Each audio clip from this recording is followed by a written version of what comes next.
The command to modify file and directory permissions is chmod. This command can modify permissions numerically or through the use of addition and subtraction operators. Numerically, POSIX permissions take the following format. 4 is read, 2 is write, 1 is execute, and 0 is none. By combining these numbers and aggregating or adding them together, you can combine combinations of read, write, and execute with the chmod command. For example, you could aggregate permissions numerically like so. 7 would be the combination of read, write, and execute, or 4 plus 2 plus 1. 6 would be the combination of read and write, or 4 plus 2. 5 would be the combination of read and execute, or 4 plus 1. And 3 would be the combination of write and execute, or 2 plus 1. There are 3 basic categories when dealing with an object's permissions. They are user, group, and other. The user and group are self-explanatory. The other category is like the Windows Everyone account. It is for those who are neither the user or the group. Permissions can be assigned numerically to each category. Example, chmod 777 banana.txt means that this text file has all permissions for user. In other words, read, which is 4, write, which is 2, and execute, which is 1, or 4 plus 2 plus 1, or 7. The same applies for the group and other. They have read, which is 4, write, which is 2, and execute, which is 1, so if you add them all together, it's 7, 7, 7. All permissions for user, all permissions for group, and all permissions for other. Here's another example. chmod 764 banana.txt means this text file has for user, read, write, and execute, for group, read and write, and for other, read. Note, remember that for directories, the execute permission is required as well as read in order for that directory to be browsable and traversable.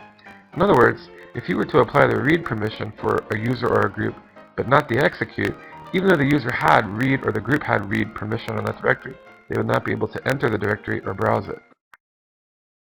In addition to the regular POSIX permissions of read, write, and execute, there are 3 special permissions. They hold the same place value as the regular permissions and are setUID, which sets the user ID on execute, setGID, which sets the group ID on execute, and the sticky bit, which puts the directory in sticky mode. The setUID and setGID permissions allow users and groups who are not the owner or group of a file to execute that file as though they were. When the sticky bit is set on a directory, only that directory's owner or root can delete or rename the directory's file. Numerically, you prefix special permissions to regular ones like so. chmod 7444 banana.txt means that this text file has the setUID turned on, the setGID turned on, and the sticky bit turned on. That's that first 7. Remember, 4 plus 2 plus 1. The remaining 3 4s mean that the user has read, the group has read, and other has read permission. Here's another example. chmod 4762 banana.txt means that this file has the setUID turned on, the setGID turned off, the sticky bit turned off. In other words, 4, which would be read on normal permissions, is simply the setUID on special permissions. Now the remaining 3 digits, 7, 6, and 2, mean that the user has read, write, and execute, group has read and write, and other has write. In addition to setting the permissions numerically, we can use addition and subtraction operators like so. chmod u minus w would remove write from the user. If I were to chmod g plus wx, I would be adding write and execute to the group. Were I to chmod o plus rwx, I would be adding read, write, and execute to other. Special permissions can also be utilized and modified this way. So if I were to chmod u plus s, I would be adding the setUID. And if I were to chmod g plus s, I would be adding the setGID. And were I to chmod o minus t, I would be removing the sticky bit. Additional permission options are chmod a plus rw. In this example, I would be adding read and write to all, or the combination of user, group, and other. Another example of this kind of syntax would be chmod a minus x. In this case, I'm removing execute from all, or again, the combination of user, group, and other. Other types of syntax would include chmod u equals rwx, go equals r. In this example, I'm setting read, write, and execute on user, and read and write on group and other. And still another example of syntax would be chmod u equals rx, go equals. If I do go equals and leave it open-ended, then I'm simply removing any permissions that were set on group and other. So this complete command or line of syntax would mean that I'm setting read and execute on user, and I'm removing all permissions on group and other. Another useful option is -R. It allows you to modify objects recursively, that is, changing permissions on all objects in a directory and its subdirectories. Example, write to use the command chmod-R777 test. This would grant read, write, and execute permission to all the files within the directory test, as well as all the files within any of its subdirectories. In addition to chmod, two other commands are necessary to configure POSIX permissions. chown, which would change the owner of a file or folder, and chgrp to change the group of a file or folder. Let's take a look at these commands in action. Alright, let's take a look at some of these POSIX permissions. And I'll open a command prompt and let me make it nice and large here so it's hopefully easy on your eyes. Zoom in. There, okay. So let's look at my directory contents. This is my home directory right now. And I'm going to make a directory. So sudo mkdir test. We'll just call the directory test, alright? And if I list the contents, according to my umask, my current umask, which is 0022, remember those are the default permissions, and it's the inverse. So basically what would be removed, when I make test, notice that as root, I have full permission, or 7, and then here as the group, I have read and execute, and as other, I have read and execute. Okay, and that's just, the write was removed, and the write was removed, and then here nothing was removed, so I have 7, and here nothing was removed. So if I were to set, the set UID, the set JID, or the sticky bit, they would be set. So let's look at changing and modifying permissions here.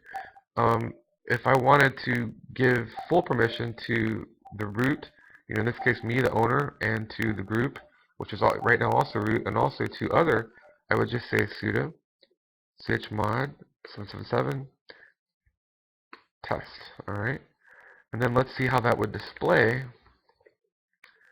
Alright, so now look at test. I have 7 read, write, execute, or 4 plus 2 plus 1. 7 read, write, execute, or 4 plus 2 plus 1. And 7 read, write, execute, or 4 plus 2 plus 1. Let's say that I wanted to do all permission for the user. I wanted to do read and write for the group, and I wanted to do read only for other. In that case, I would do sudo chmod all permission for the user. In other words, read plus write plus execute would be 4 plus 2 plus 1, or 7. All permission for the group, or excuse me, it wasn't all, we said a read and write permission would simply be 4 plus 2, that's read and write, so that would be 6. And then for other, we were only going to give them read permission, that's just 4. Okay, and again, let me go ahead and specify test, and we'll clear, and we'll do a long listing again. So if I do that again, notice how numerically it just set those permissions. 7, read, write, execute for the user. 6, the combination of read and write, or 4 plus 2 for the group, and 4, just read for other. Okay, so that's one way to do things. In addition, I can also set the set UID and the set GID and the sticky bit. I can do that numerically with numbers if I want. So if I wanted to do sudo chmod and let me do 7777 on test. Okay. And if I do that, notice how this has changed from RWX, RWX, RWX to, in this case, lowercase s, and lowercase t. So this lowercase s is the set UID, that's the set GID, and that's the sticky bit. And remember that the set UID allows, another user who's not root in this case, or that user, to temporarily run this as root. And the set JID is the same thing with the group. It allows someone who's a member of a group other than root to temporarily run that as root. And the sticky bit just simply means that if I set that on a directory and it's turned on, unless I'm the owner of that directory, I can't delete or rename files. Okay, so that's all that does there. But notice how that looks. Now, what if I were to remove execute such that I only had read and write, but I left the 3 special permissions turned on? Let's see how that would look. So sudo chmod, and I'm going to do 7. I'll keep all the special permissions, but I'm just going to do 666 on test, and that'll just be read and write without execute. Now notice that the S's and the T were, they were lowercase. Now notice what happened. They're capital S, and capital T. So when I see that in in a permissions in a long listing, I know that in this case execute is not set. I don't have an extra place value the way POSIX is set up in Linux and Unix, but I don't need it. I can tell by whether that's uppercase or lowercase whether or not execute has been set on that directory or on that file. So being uppercase S, I know that execute is not set. Again, if I were to set it back, sudo chmod 7777 test. And now notice, once again, they are lowercase, okay? And that's numerically. Now what about, remember we were saying you could also use addition and subtraction operators. So let's take a look at that. Let's say that I want to remove some of these special permissions. If I were to do that, I could do sudo and chmod. And let's say that I want to remove the special permission here. Okay, the set UID. If I wanted to do that, look at where it is. This is user, this is group, and this is other. So it would be U, this would be G, and this would be O. So to remove the set UID, I would simply say sudo chmod, and then I would do U minus S. And we specify the directory name. Alright, and if I do that, go back and let's look at tests. Now it's just read, write, and execute. The set UID is no longer set.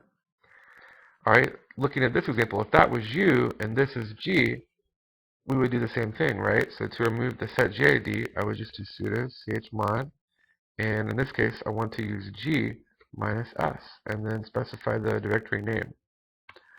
And let me list the contents, okay? And so now, read, write, execute for user, read, write, execute for group. I've removed the set UID and I've removed the set GID. And what about the sticky bit? If I want to turn off the sticky bit, it's the same thing, but this is the other category, right? This is the user column, right? This is the group column. This is the other column. So to do that, sudo chmod, and then I'm going to do O minus T for the sticky bit, and I just want to specify the directory name. And let me list the directory contents now, and notice now I'm back to read, write, execute, read, write, execute, read, write, execute. Again, let's say that I want to remove execute and write from other. So if I did that now, the directory wouldn't be browsable. So sudo chmod, this is sort of a snafu, but let me do, just to illustrate it, we'll do O minus read, or let me do write, write and execute. And I'll specify the directory name. Okay. Now if I do that, as a directory, I might be thinking I'm making test read only, but remember that I also need the execute permission to be able to browse a folder or directory. So the bare minimum, on a file I could do that, but on a directory, the bare minimum permission I need, if I wanted to give other the ability to go into that folder, browse it, and read some files or things in that folder, I would have to reset the execute permission back there. Okay, and I could do that if I wanted to. I could say sudo chmod, and if I wanted to do it numerically, I could simply say, if I were to only use 3 digits for user, group, and other, then if I want full permission on root, I want to keep those permissions, read, write, execute, that's going to be 4 plus 2 plus 1, or 7. Okay? Now on group, let's say that I want to do group, I don't want to give them execute, I just want to give them read and write. Well, read is 4, write is 2. So add them together, 4 plus 2, that's 6. So here at the user, we have read, write, execute, or 7. Here we have read and write, which is, in this case, 6. And then lastly, I want to give read and execute. So in this case, that would be 5. Remember that read is 4 and execute is 1. And I just want to specify the directory name, and I'll do another long listing here. And again, so notice if I do that, now I've got for the user, read, write, execute. I have for the group, read, write, and I have for other, read and execute. So that means that that directory is browsable. Okay. Now let's say I wanted to change the owner of that directory. I could do that. I could say sudo and chown, And I'm going to use, let me change it to my, I use sudo to create it. And because of that, root owns it. But let's say I want to take ownership of it. I could do sudo chown cgermany and test. Okay, and if I do that, notice I'm going to do a long listing, but before I do, notice that root was the owner here, that's the user. So let me clear, do a long listing. And now that I've used the chown command, look, chgermany now owns that directory. So I'll work on directories or files. And I could do the same thing with groups, guys. If I wanted to, all right, here are some groups and things, but let's say I wanted to make admin the group there. I could do that. I could do sudo and chgrp to change the group, and I'm going to say admin, and I'm going to specify the directory test. I'm going to do a long listing, and if I did that, notice that with the chown command, cgermany is the owner, but with the chgroup command, admin is the group for that directory. Let's say that I wanted to make it me. I do sudo chgrp, and I could specify in this case I'll use cgermany there for test. Let me clear and we'll list the directory contents, okay? And so now it's cgermany all the way down. So those are just some of the POSIX permissions commands. Chmod, chown, chgroup. You can do it numerically. You can use it with addition and subtraction operators from the console, from the command prompt. And that's kind of my favorite way. It's probably sometimes seems like the easiest way, but of course I could also use Nautilus. Now here's the thing. If it's going to be in my folder, I can set permissions on things in my folder with Nautilus. Let me go here and I can use my tabs here and pull things down, and I can do read and write and so forth. If I'm going to do anything that at the root level or outside of my home folder or something created with sudo, I want to launch Nautilus with root privileges. And a quick way to do that, if I hold down Alt and press F2, let me do this right now, and I'm just going to say gk sudo Nautilus, and input my password. And this will give me a Nautilus with root privileges. Now I can go anywhere in the file system. And if I wanted to set things graphically, let me go back to the home folder and cgermany. And we'll go back to test here. I'm going to go to properties, and then here's permissions. And then so I can change the ownership, now that I have root privileges. For folder access, create and delete files, access files, list files only. I can choose those options for file access. I can specify any options there that were, I can graphically do a lot of the things I did from the command prompt, just like you can in Windows. But again, if you folks are, studying for that Linux Plus, you want to really focus on the command prompt access. Sometimes that ends up being the easier way of, once you get used to it, of setting permissions. But yes, just so that you